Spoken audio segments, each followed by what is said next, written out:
જો આપણા બધાયના કર્મ વાલા સરખા ન હોય, બોલો બધાયના કર્મ સરખા હોય ન હોય ને?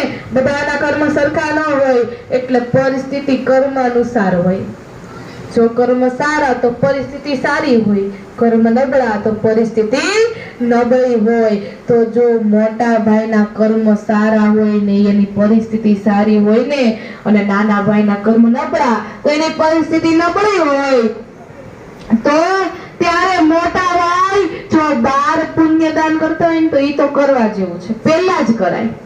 પણ ક્યારે કરો? તમે 12 પુણ્યદાન કરો છો એ પહેલા કરવા જેવું છે. એ તો આપણા સત્કર્મ, આપણા ખાતામાં એટલું પુણ્ય જમા થશે. એ ત્યારે કરો કે પેલા જો આપણા ઘરમાં નાના ભાઈના છોકરા ભૂખા તરફડી જતા ને, જો એ ભૂખા રહી જતા હોય અને આપણે 12 આપીએ ને વાલા, તો એ કરેલા કર્મ પહોંચતા નથી. બોલો પહોંચે? પેલા આપણા ઘરમાં જો નાના ભાઈના બાળકો ભૂખા રહી જાય, જો એ ભૂખા રહી જતા હોય ને તો આપણા ઘરમાં આપણે મીઠાઈ ને પકવાન બનાવીને ન ખવાય. અને બનાવો ને તોય વાંધો નથી, પણ એક બોક્સમાં પેક કરીને પેલા ત્યાં પહોંચાડી દો. બોલો એ ખાશે, નાના ભાઈના બાળકો, એના મુખ પર આનંદ આવશે કે નહીં આવે?